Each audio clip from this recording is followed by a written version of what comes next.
Hello everyone, welcome to परचम classes. I am भूमिका Prajapati. So modern history पे MCQ series चल रही है। आज का जो हमारा टॉपिक है वो है रेवोल्यूशनरी मूवमेंट इन इंडिया। ठीक है, तो हम जो दोनों फेजेस में रेवोल्यूशनरी एक्टिविटीज़ भारत में हुई थी, इन फेज़ 1 एंड फेज़ 2, उन सभी एक्टिविटीज़ से रिलेटेड जितने भी क्वेश्चंस हैं, उन सभी मूवमेंट से रिलेटेड जितने भी क्वेश्चंस हैं, उन सभी को आज के लेक्चर में हम लोग डिस्कस करेंगे। Okay, so without wasting any time आज का लेक्चर हम लोग स्टार्ट करते हैं। सो देखिए, हमारा फर्स्ट क्वेश्चन है कि अभिनव भारत जो कि एक सीक्रेट सोसाइटी थी of revolutionary activities was organized by, ठीक है, क्रांतिकारियों का एक गुप्त समाज जिसे अभिनव भारत कहा जाता है, ये किसके द्वारा आयोजित किया गया था? तो इसका करेक्ट आंसर है वीडी सावरकर। ठीक है, ऑप्शन बी इसका करेक्ट आंसर है। वीडी सावरकर ने अभिनव भारत जो कि एक सीक्रेट सोसाइटी थी जिसे मित्र मेला के नाम से भी जाना जाता है, इसे इस्टेब्लिश करा था। ठीक है, तो करेक्ट आंसर हो जाएगा option B.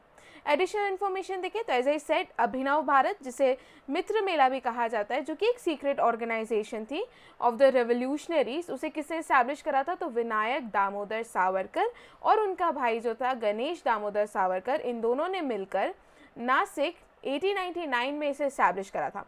Letter it was renamed as Abhinav Bharat society, that is young India society. तो दो चीज़ याद रखना, पहली चीज़, इसे इनिशियली मित्र मेला के नाम से जाना जाता था। दो लोगों ने, दोनों भाई थे, इन दोनों ने मिलकर इसे इस्टेब्लिश करा था। कहाँ पर इस्टेब्लिश किया गया था? तो नासिक में इस्टेब्लिश किया गया था। एंड कौन से ईयर में इस्टेब्लिश किया गया था? तो 1899 में इस्टेब्लिश किया गया था। तो क्या क्या याद रखना है? Mitra Mela, Abhinav Bharat society, Nashik, 1899, also known as young India society में इसे इस्टेब्लिश किया गया था। When was it renamed? तो 1904 में इसे रीनेम किया गया था। ठीक है, देन ये धीरे धीरे ग्रो होने लगी और इसके बहुत सारे ब्रांचेस जो है इस्टेब्लिश होने लगे। लंदन तक एक्सटेंड हो गया था, बिकॉज जो वीडी सावरकर थे वो लंदन गए थे लॉ पढ़ने के लिए। तो ये सोसाइटी की जो आप कह सकते हैं कि ब्रांच जो है वो एब्रॉड तक पहुंच गई थी, लंदन तक पहुंच चुकी थी ड्यू टू वीडी सावरकर। ठीक है, फिर उन्होंने बहुत सारी रेवोल्यूशनरी एक्टिविटीज़ जो है उसे भी इस ऑर्गेनाइजेशन के कारण बहुत सारी रेवोल्यूशनरी एक्टिविटीज़ भी हुई थी। सो अगर मैं अभिनव भारत सोसाइटी की बात करूँ तो it is one among several such melas और revolutionary societies which was functioning in Maharashtra at that time, which believed in overthrow of British rule by armed rebellion and therefore they carried out few assassinations of British officials. ठीक है, इसके अलावा 1906 की बात करें तो हमें पता है कि वीडी सावरकर जो है वो लंदन गए थे लॉ पढ़ने के लिए। उस सेम ईयर में उन्होंने एक बुक लिखी थी जिसका नाम है मजीनी चरित्र। ठीक है, मजीनी चरित्र। मजीनी बेसिकली एक इटालियन रेवोल्यूशनरी थे और उनसे काफ़ी ज़्यादा इंस्पायर्ड थे। कौन? विनायक दामोदर सावरकर। ठीक है, इसलिए उन्होंने एक वॉल्यूम लिखी थी दैट इज़ मजीनी चरित्र, एंड जो कि ट्रांसलेशन था इटालियन रेवोल्यूशनरी मजीनी की राइटिंग का ही ट्रांसलेशन था, विद अ 25 पेज इंट्रोडक्शन जो उन्होंने ऐड करा था। और ऐसा कहा जाता है कि 1907 में इसकी 2000 कॉपीज़ जो है बिकी थी। ठीक है, वो भी एक महीने में। तो इतनी चीज़ें आप लोग याद रखना। और मजीनी की जो टेक्निक्स थी ना, जैसे कि सीक्रेट सोसाइटी मजीनी ने भी इस्टेब्लिश करी थी इटालियन में, सिमिलरली उसी वे में उन्होंने मित्र मेला जो है वो भी एक सीक्रेट ऑर्गेनाइजेशन था, तो उन्होंने सिमिलर वे में मित्र मेला भारत में इस्टेब्लिश करा था। ठीक है, तो बहुत सारी चीज़ों से इंस्पायर थे सावरकर, मजीनी की बहुत सारी चीज़ों से इंस्पायर थे और उन्होंने उसे भारत में भी लाने की कोशिश करी थी। ठीक है, और इससे भी क्वेश्चन बन सकता है, तो ये भी आप लोग याद रखना। राइट, आगे बढ़ते हैं। Next question, question number 2, who among the following killed Curzon Wyllie in London? ठीक है, तो कज़न वाइली जो है उनकी हत्या किसने करी थी लंदन में? तो ये याद रखना कि जो सावरकर की जो रेवोल्यूशनरी प्रोपेगेंडा थे उसी से इंस्पायर होकर आप कह सकते हो कि उसी रेवोल्यूशनरी प्रोपेगेंडा के थ्रू लॉर्ड कज़न वाइली जो है उन्हें मारा गया था लंदन में। और इसे मारा किसने था? तो मदन लाल धिंगरा ने उनको असैसिनेट करा था या उन्हें मारा था।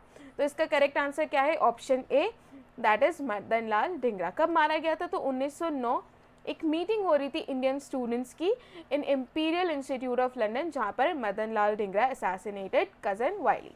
ठीक है, और killed Curzon Wyllie. Next question, question number 3, which among the following is true about VD Savarkar? ठीक है, तो नीचे कुछ स्टेटमेंट्स दे रखे हैं, इसमें पूछा गया है कि वीडी सावरकर से रिलेटेड कौन से स्टेटमेंट्स इसमें से करेक्ट है। पहला स्टेटमेंट, फर्स्ट जो है, एक्चुअली यहाँ पे मैं हिंदी ट्रांसलेशन ऐड करना भूल गई हूँ, तो मैं इंग्लिश में का पढ़ दूँगी और हिंदी में बता दूँगी। ठीक है, सो पहला, he founded Abhinav Bharat a revolutionary organisation तो अभिनव भारत जो कि एक रेवोल्यूशनरी ऑर्गेनाइजेशन थी, इसके फाउंडर क्या वीडी सावरकर ही थे? तो जी हाँ, फर्स्ट क्वेश्चन क्या हो जाएगा, करेक्ट हो जाएगा कि VD Savarkar was actually the founder of Abhinav Bharat, जिसे मित्र मेला के नाम से भी जाना जाता है। ठीक है, in order to inspire Indian nationalist he wrote the biography of Mazzini. ठीक है, इंडियन नेशनलिस्ट जो थे, भारत में जितने भी नेशनलिस्ट थे, मूवमेंट्स चल रहे थे, उन सभी को इंस्पायर करने के लिए, प्रेरित करने के लिए उन्होंने एक बायोग्राफी लिखी थी जो कि मजीनी की थी। क्या ये चीज़ सही है? तो ये वाला स्टेटमेंट भी क्या है, सही है। तो सेकंड स्टेटमेंट भी सही हो गया। इसके अलावा he also authored the Indian War of Independence 1857 which provides a nationalist view of revolt of 1857। तो देखो यहाँ पर अगर आपको इतनी चीज़, हमने 1857 रिवोल्ट पढ़ चुके हैं, तो आप लोगों को पता होगा the Indian war of independence 1857 ये जो बुक है, इसके ऑथर कौन थे? वीडी सावरकर थे। तो स्टेटमेंट 3 भी क्या हो जाएगा, सही हो जाएगा। ठीक है, इसके बाद option 4, he jumped into the sea from sailing ship in order to escape British captivity. देखिए, अब थोड़ा सा अगर हम समझने की कोशिश करें तो हमें पता है कि 1, 2 एंड 3 तो सही है, राइट। आप हो सकता है कि फोर्थ वाले स्टेटमेंट को लेके कंफ्यूज रहो, यार ये तो कहीं पढ़ा नहीं है। तो पहली चीज़ आप क्या करोगे, यार 1, 2, 3 देखो कहीं साथ में दे रखा है या नहीं दे रखा है। तो देखो पहले तो दे रखा है 1, 2, 3 एंड 4, तो 4 के बारे में हम लोग अभी श्योर नहीं है, तो 4 को छोड़ देंगे। उसके अलावा 1, 2, 3 तो है, कहीं पर भी नहीं दे रखा, ना बी में दे रखा है, ना सी में दे रखा है, ना डी में दे रखा है। तो हम इतना तो श्योर है कि 1, 2, 3 सही है। तो अब एक ही ऑप्शन बचता है, ऑप्शन ए। तो उससे ऑटोमेटिकली आप लोगों को समझ में आ जाएगा कि ऑप्शन 4 भी सही है। ठीक है, तो ऑप्शन 4 भी यहाँ पर सही है कि ही जम्प्ड इनटू सी, वो एक सी में कूद गए थे ब्रिटिशर्स से बचने के लिए, तो उन्होंने एक सी में कूद के खुद को एस्केप करा था। तो इससे क्या हो जाता है कि फोर्थ स्टेटमेंट भी हो जाएगा सही। तो यहाँ पर करेक्ट आंसर हो जाएगा option A, that is 1, 2, 3 and 4 सभी स्टेटमेंट क्या है, सही है regarding VD Savarkar, right. Next question, question number 4, in which year RSS, ठीक है, राष्ट्रीय स्वयं सेवक संघ जो है वॉज फाउंडेड बाय हेडगेवार। ठीक है, हेडगेवार ने किस वर्ष में राष्ट्रीय स्वयं सेवक संघ की स्थापना करी थी? तो इसका करेक्ट आंसर है 1925, ऑप्शन डी। ठीक है, तो फाउंडर भी याद रखना RSS के, एंड किस ईयर में किया गया था ये भी याद रखना। Now comes the question, question number 5, Yugantar party was led by. ठीक है, युगांतर पार्टी का नेतृत्व किसके द्वारा किया गया था? ठीक है, सो देखिए दो चीज़ें आप लोगों को युगांतर पार्टी से देखने को मिलेगी। पहली तो देखो, पहला क्वेश्चन जो युगांतर से पूछा जाता है वो न्यूज़पेपर है। ठीक है, कि युगांतर वीकली एक जर्नल था, एक न्यूज़पेपर था जो कि लोगों तक आर्म रिबेलियन करने के मैसेजेस स्प्रेड करा था, लोगों को कह रहा था कि आप लोग हथियार उठाओ, आप लोग हथियार उठाओगे और ब्रिटिशर्स के अगेंस्ट वॉइस उठाओगे तभी वो लोग यहाँ से भाग कर जाएंगे। तो एक तो क्वेश्चन युगांतर न्यूज़पेपर या जर्नल से बनता है, तो वो ये है कि युगांतर जर्नल जो है एक वीकली जर्नल था, उसे किसने इस्टेब्लिश करा था? नॉट इस्टेब्लिश, किसने स्टार्ट करा था? तो उसे बरिंद्र कुमार घोष एंड भूपेंद्र दत्त ने स्टार्ट करा था 1906 में। ठीक है, एक क्वेश्चन ये बनता है। दूसरा क्वेश्चन ये है कि अनुशीलन समिति जो है उसके 2 विंग्स थे। ठीक है, एक जो है अनुशीलन कमेटी जो अलग से काम करी थी, और दूसरा था युगांतर पार्टी। ठीक है, इस युगांतर पार्टी को कौन लीड करा था? तो इसे लीड करे थे जतेंद्र मुखर्जी। तो इसका करेक्ट आंसर हो जाएगा ऑप्शन ए। ठीक है, तो Yugantar party was led by Jatindra Mukherjee, ये चीज़ आप लोग याद रखिएगा। ठीक है, तो पहला क्या क्वेश्चन बन सकता है कि जो युगांतर वीकली जर्नल है वो स्टार्टेड बाय तो बरिंद्र कुमार घोष एंड भूपेंद्र दत्त इन 1906। ऐसा भी कहा जाता है ये जो युगांतर वीकली जर्नल है इसके बारे में कि it became a rallying force behind the revolutionary activities.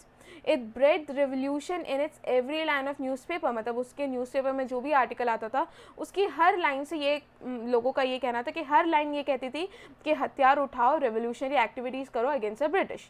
ठीक है, तो ये युगांतर वीकली हो गया। दूसरा Yugantar party was led by, तो it was led by Jatindra Nath Mukherjee. ठीक है, तो मैंने अभी क्या कहा, जो अनुशीलन समिति थी उसके 2 आर्म्स थे। पहला एक अनुशीलन समिति थी जो कि ढाका में एस्टैब्लिश थी वो। ठीक है, दूसरा युगांतर ग्रुप, जिसे आप युगांतर ग्रुप भी कहते हैं, which was centered at Calcutta. ठीक है, तो यहाँ पर आपको एडिशनल इन्फॉर्मेशन मिल जाएगी। Yugantar, also spelled as Jugantar, was founded by Barindra Kumar Ghosh. तो बरिंद्र कुमार घोष ने इसको इस्टेब्लिश करा था, फाउंड करा था। वो एक इंडियन रेवोल्यूशनरी थे एंड एक जर्नलिस्ट थे, एंड उनका जो यंगर ब्रदर था श्री अरबिंदो घोष इसके साथ जुड़े हुए थे। ठीक है, was one of the 2 main secret revolutionary trends जो कि बंगाल में ऑपरेट हो रही थी फॉर इंडियन इंडिपेंडेंस, जो कि अनुशीलन समिति से रिलेटेड है। ठीक है, तो इतनी चीज़ें आप लोग इसके बारे में याद रखना। Next question, question number 6, who founded Anushilan Samiti, ठीक है, अनुशीलन समिति की स्थापना किसके द्वारा की गई थी। तो देखिए ना, इससे रिलेटेड क्वेश्चंस थोड़े से अलग अलग बनते हैं। देखिए, इन प्रॉपर वे अनुशीलन समिति की जिसने प्रॉपर एक नींव रखी थी, फाउंडेशन स्टोन रखा था, वो थे प्रमोथा मित्तर, ठीक है, ऑप्शन है अगर क्वेश्चन के अकॉर्डिंग बात करूँ। बट इसके पहले ही मिडनापुर में इसको एक रेवोल्यूशनरी ग्रुप के तौर पे ऑर्गेनाइज किया गया था, जो थे जनेंद्र नाथ बासु, ठीक है। तो ये दो चीज़ों में आप लोग कंफ्यूज मत हो जाना, तो ये इन्फॉर्मेशन आप लोगों को पीपीटी में भी मिल जाएगी, ठीक है। तो question number 6, who founded Anushilan समिति का करेक्ट आंसर हो जाएगा Pramotha Mitter. He was the one who founded Anushilan Samiti. और एडिशनल इन्फॉर्मेशन, तो पहला रेवोल्यूशनरी ग्रुप जो कि ऑर्गेनाइज किया गया था वो था 1902 मिडनापुर में अंडर जनेंद्र नाथ बासु, और उसके बाद कैलकाटा में अनुशीलन समिति वॉज फाउंडेड बाय प्रमोथा मित्तर। और इसके अलावा बहुत से और लोग भी इनके साथ एसोसिएटेड थे, जिसमें आते थे जतेंद्र नाथ बनर्जी, बारेंद्र कुमार घोष एंड अदर्स। तो कहीं कहीं आपको बारेंद्र कुमार घोष देखने को मिल जाएगा, ठीक है, कहीं कहीं आपको जतेंद्र नाथ बनर्जी देखने को मिल जाएगा, तो कंफ्यूज मत हो जाना। यूजुअली प्रमोथा मित्तर ही दिया होता है, बट अगर इसके अलावा बारेंद्र कुमार घोष भी दिया हुआ है तो कंफ्यूज मत हो जाना, ठीक है। सो अनुशीलन समिति की बात करूं तो एक बंगाली इंडियन ऑर्गेनाइजेशन था which was established in the first quarter of 20th century. It supported the revolutionary violence. उनका मानना था कि revolutionary violence एक लौता ऐसा तरीका है जिसके थ्रू हम ब्रिटिश को भारत से बाहर निकाल फेंक सकते हैं, ठीक है। तो क्वेश्चन नंबर 6 का करेक्ट आंसर हो जाएगा P Mitra. Next question, question number 7. Activities of Barendra Ghosh had given birth of secret revolutionary organization named as, ठीक है। बरेंद्र घोष की गतिविधियों ने गुप्त क्रांतिकारी संगठन को जन्म दिया जिसका नाम था अनुशीलन समिति। अभी मैं बताई हूँ कि बहुत सारे लोग अनुशीलन समिति से जुड़े हुए, सिर्फ प्रमोथा मित्तर नहीं है, उसके अलावा भी दूसरे बहुत सारे लोग हैं, ठीक है। तो इस क्वेश्चन का करेक्ट आंसर हो जाएगा option A. Next question, question number 8. Bal Gangadhar Tilak was given the epithet of Lokmanya during. So Bal Gangadhar Tilak को लोकमान्य की उपाधि किस समय या किस चीज़ के दौरान दी गई थी। तो जब भी रेवोल्यूशनरी एक्टिविटीज़ चल रही थी, जब उन्होंने शिव फेस्टिवल, गणेश फेस्टिवल, ये सारी चीज़ें स्टार्ट करना शुरू कर दिया था, ये वही टाइम पीरियड है। बाल गंगाधर तिलक का अपना अलग कंट्रीब्यूशन था रेवोल्यूशनरी एक्टिविटीज़ में, तो ये वही टाइम पीरियड है जहाँ पर बाल गंगाधर तिलक को लोकमान्य टाइटल जो है दिया गया था, ठीक है। तो इस क्वेश्चन के अकॉर्डिंग जब रेवोल्यूशनरी मूवमेंट चल रहे थे तब उन्हें लोकमान्य टाइटल दिया गया था या एपिथेट दिया गया था। तो करेक्ट आंसर हो जाएगा option B. Next question, question number 9. Muzaffarpur bombing case is associated with, ठीक है, 1908 में हुआ था। मुजफ्फरपुर बम विस्फोट कांड किससे संबंधित है, ठीक है। तो प्रफुल्ला चाकी एंड खुदीराम बोस जो है दोनों ही इस बॉम्बिंग केस से रिलेटेड है। बिकॉज यहाँ पे खुदीराम बोस नहीं दे रखा है इसलिए यहाँ पर ऑप्शन सी जो है वो करेक्ट हो जाएगा। तो इसका करेक्ट आंसर हो जाएगा ऑप्शन सी।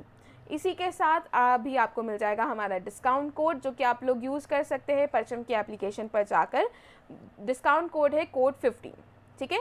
तो कोड 15 डिस्काउंट कोड को यूज़ करके आप लोगों को 15% ऑफ मिलेंगे सभी एसएससी कोर्सेज पर, ठीक है।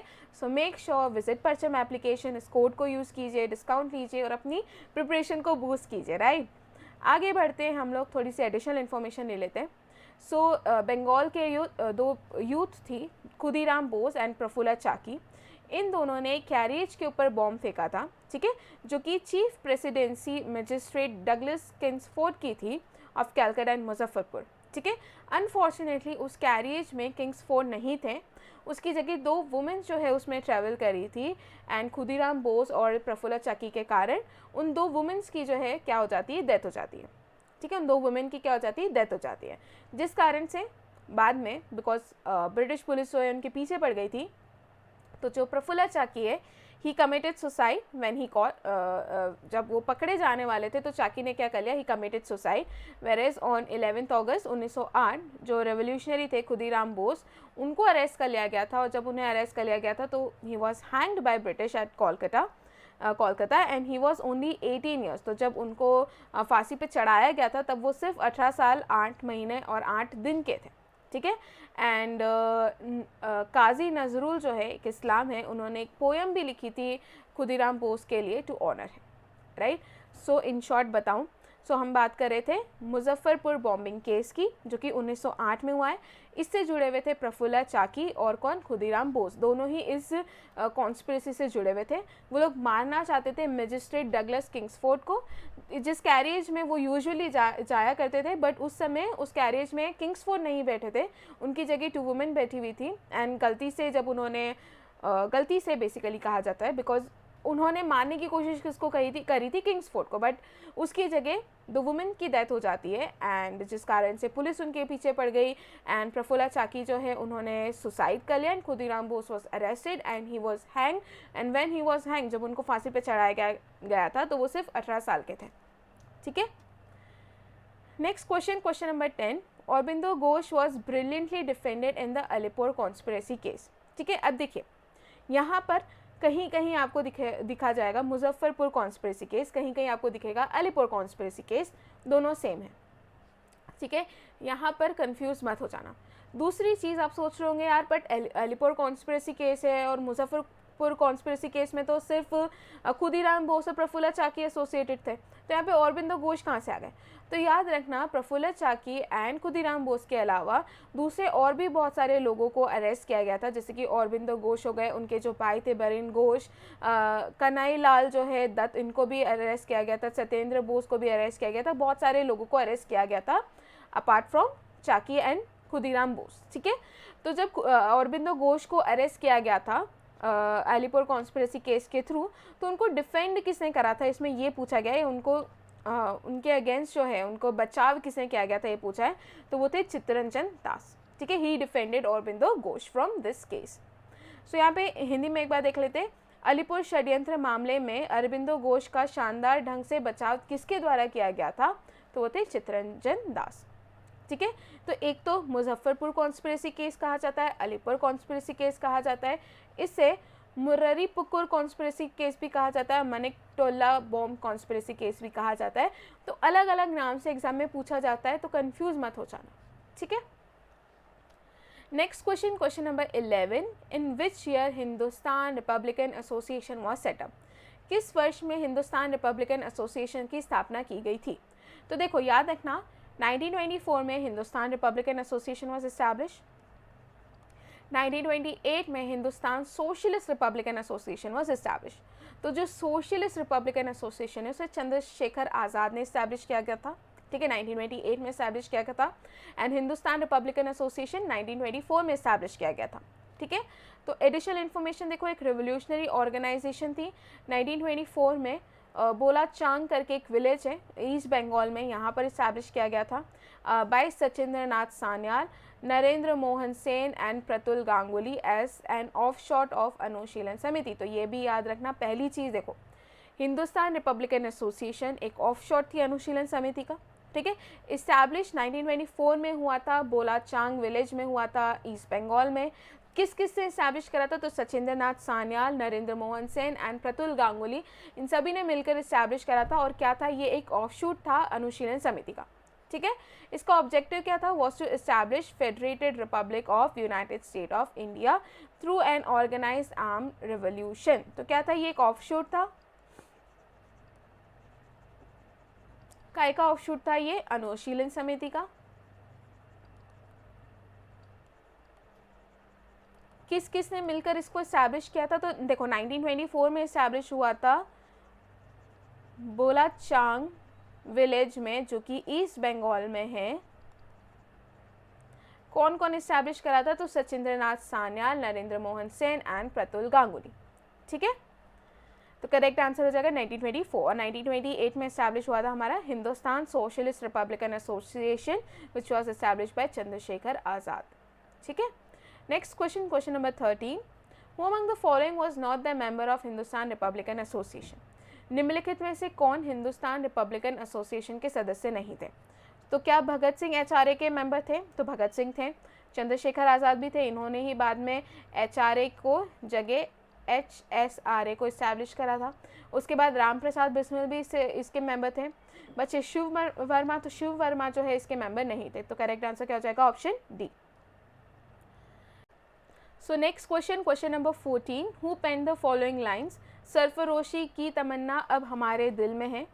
देखना है ज़ोर कितना बाजुए कातिल में है, ये लाइंस जो है किसने कही थी? आई गेस सभी को पता होगा, ये लाइन जो है राम प्रसाद बिस्मिल ने कही थी, ठीक है। सरफरोशी की तमन्ना अब हमारे दिल में है, देखना है ज़ोर कितना बाजुए कातिल में है, तो ये lines, these lines were penned by Ram Prasad Bismil, तो ऑप्शन ए इसका करेक्ट आंसर हो जाएगा।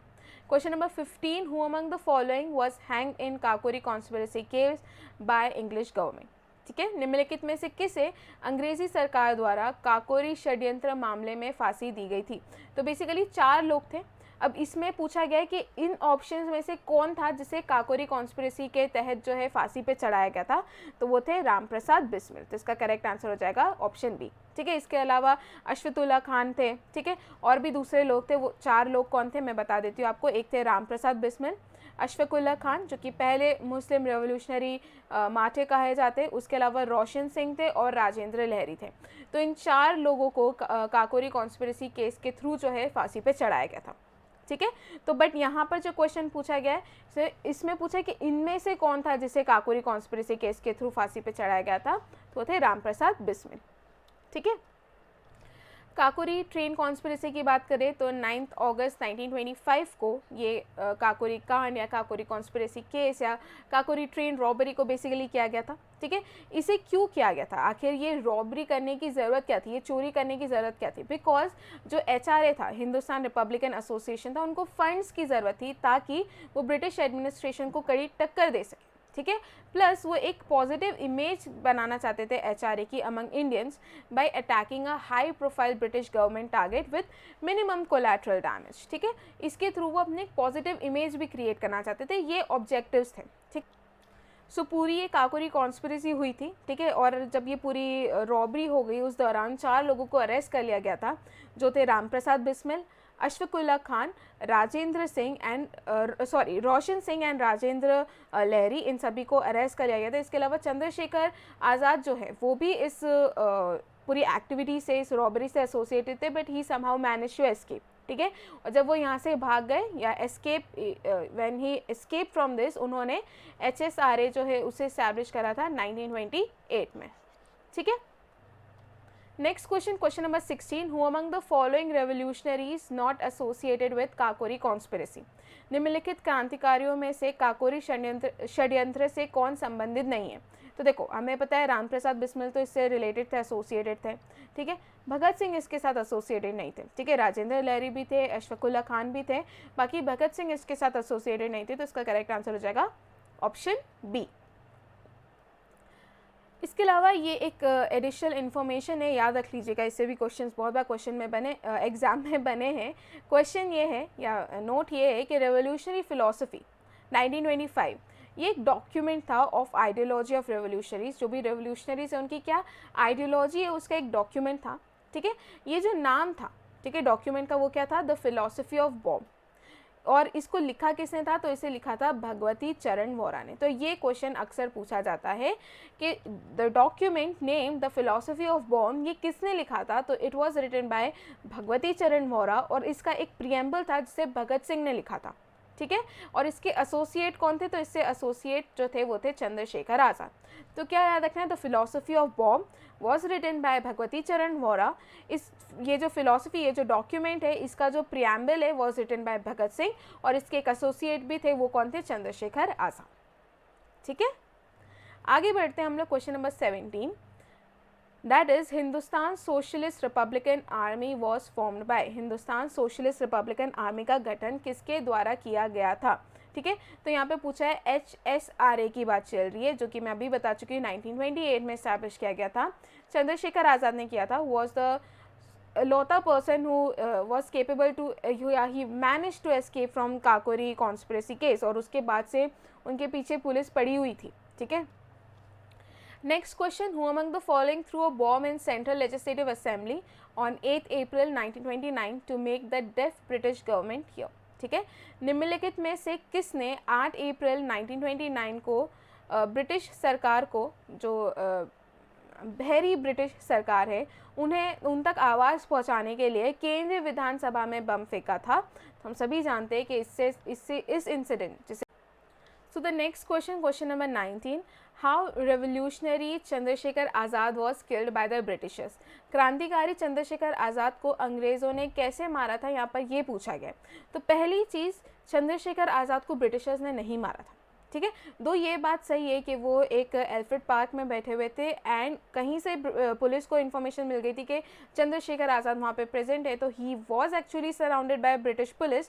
बट जैसे ही उन्हें पता चला कि उन्हें घेर लिया गया है और ब्रिटिश पुलिस ने फायरिंग करना शुरू कर दी, उस दौरान चंद्रशेखर आज़ाद ने he shot himself because he believe कि वो कभी भी किसी ब्रिटिश की गोली से नहीं मरना चाहते, तो इसलिए उन्होंने खुद को गोली मार दी थी, ठीक है। तो इसका करेक्ट आंसर हो जाएगा option C, that is he shot himself. देख ले तो Azad lost his life in face of with British police in Alfred Park, जो कि जिसे आज आज़ाद पार्क के नाम से जाना जाता है, इन इलाहाबाद ऑन 27 फरवरी 1931, ठीक है। After single handedly fighting the police for a while with just a pistol and few cartridges, Azad he shot himself in the head, fulfilling his vow of dying as a free man and not as a British captive, ठीक है। तो the पिस्तौल जो थी जिसे Chandrashekhar Azad use कर रहे थे, that is now displayed in the Allahabad museum, ठीक है। तो इतनी चीज़ें आप लोग इनके बारे में याद रखना। करेक्ट आंसर हो जाएगा इसका option C.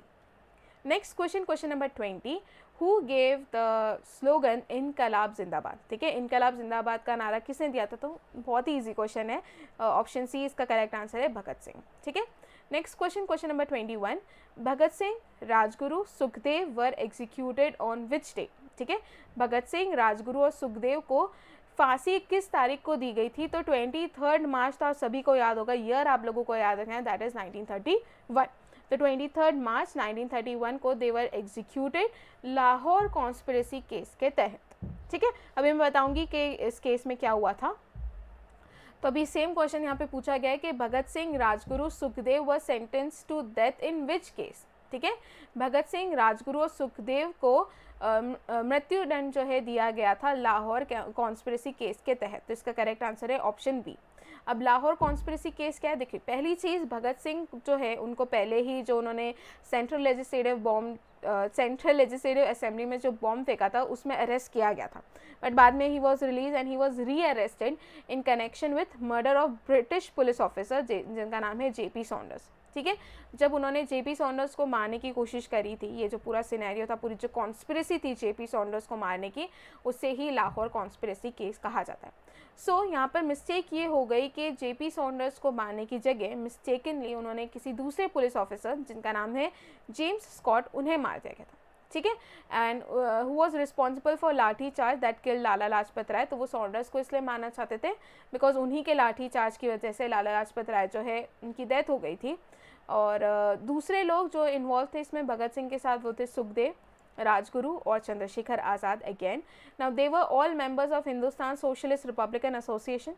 While in prison, Bhagat Singh, Rajguru, Sukhdev, along with other political prisoners, they went on hunger strike to demand better conditions of prisoners in jail. ठीक है, फिर बहुत सारे trials हुए and they were sentenced and were executed by hanging 23 March 1931.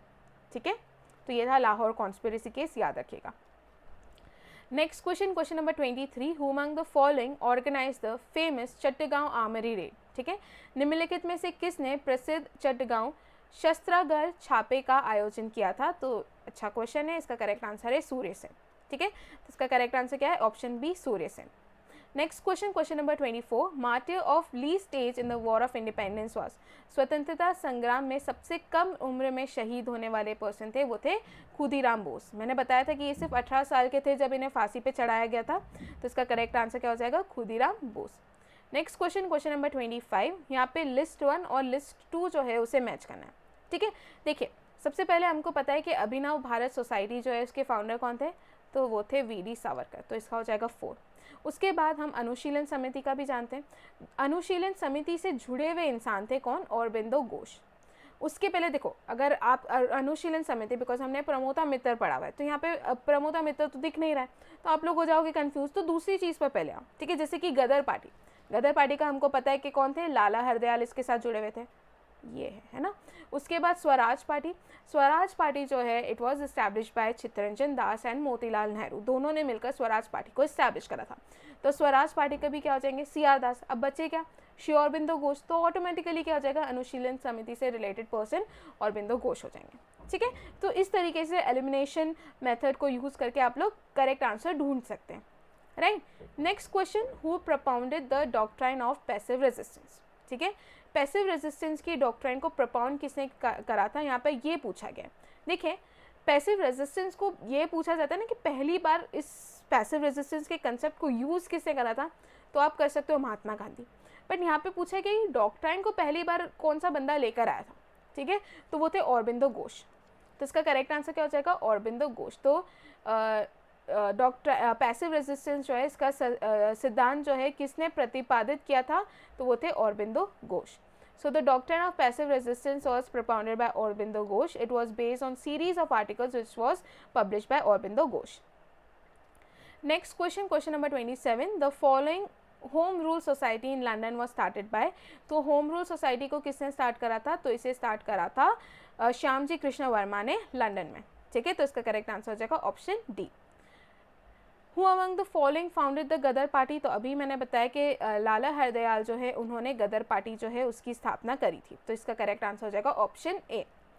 Headquarter कहाँ पर है गदर party का, गदर पार्टी का मुख्यालय कहाँ पर है, तो वो है सैन फ्रांसिस्को, तो ऑप्शन ए अगेन करेक्ट हो जाएगा क्वेश्चन नंबर 29 का। Next question, question number 30, who is regarded as mother of Indian revolution, ठीक है, भारतीय क्रांति की जननी के रूप में किसे माना जाता है, तो वो है madam Bhikaji Cama, right, she is known as mother of Indian revolution, तो इसका करेक्ट आंसर हो जाएगा ऑप्शन डी, ठीक है। यहाँ पर आपको मैडम बिकाजी कामा की एडिशनल इन्फॉर्मेशन मिल जाएगी, जैसे कि पहली चीज़ she is known as mother of Indian revolution, बहुत बार इससे क्वेश्चन बना है। दूसरा, she was secretary to Dada Bhai Naoroji, ठीक है, she was supporter of revolutionary nationalism, obviously she use to operate revolution from Europe and America. 1907 में she attended the international socialist congress of Stuttgart Germany, where she hosted first time the Indian flag which she herself designed with VD. Savarkar and Shyamji Krishna Verma. तो ये question भी बहुत बार exam में पूछा गया है कि वो पहली पर्सन कौन था जिन्होंने इंडियन नेशनल फ्लैग जो है उसे होस्ट करा था, तो वो थी madam Bhikaji Cama, right. Next question है व्हाट वाज कामागाता मारू, ठीक है, कामागाता मारू क्या था, तो हमें पता है कि एक नेवल शिप थी ऑफ वोएज जो कि कनाडा की ओर जा रही थी, जिसमें अराउंड 370 पैसेंजर्स जो है वो ट्रैवल कर रहे थे फ्रॉम एक जापानीज शिप थी, पहली चीज़, ठीक है, क्या थी, जापानीज शिप थी जो कि कनाडा की तरफ जा रही थी, जिसमें 317 पैसेंजर्स जो है वो लोग ट्रैवल कर रहे थे जो कि इंडियंस थे, और इन लोगों को कनाडा में आने से बोल दिया था कि आप लोग कनाडा में नहीं आ सकते, उनको वापस से इंडिया की तरफ रिटर्न कर दिया था। एंड उस दौरान जो है जब वो इंडिया आए तो ब्रिटिशर्स ने काफ़ी ज़्यादा फायरिंग उन लोगों पे शुरू कर दी थी, और बहुत से क्लैशेस होना बेसिकली शुरू हो गए थे एंड बहुत से लोगों की डेथ हो गई थी, ठीक है, तो इसे कामागाता मारू इंसिडेंट कहा जाता है। तो ये चीज़ याद रखना, आप लोगों को नेक्स्ट स्लाइड में इसकी पूरी स्टोरी मिल जाएगी, तो आप लोग बाद में जब आप लोगों को पीपीटी मिल जाए तो उसमें से पढ़ लीजिएगा, ठीक है।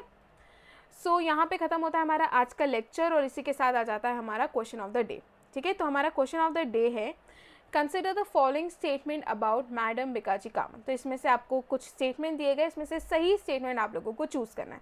पहला, madam Cama she unfold the national flag at the international socialist conference in Paris in year 1907, ठीक है, अभी मैं बताई हूँ, अगर ध्यान से सुना होगा तो पता होगा कि इसमें ये सही है या गलत, ठीक है।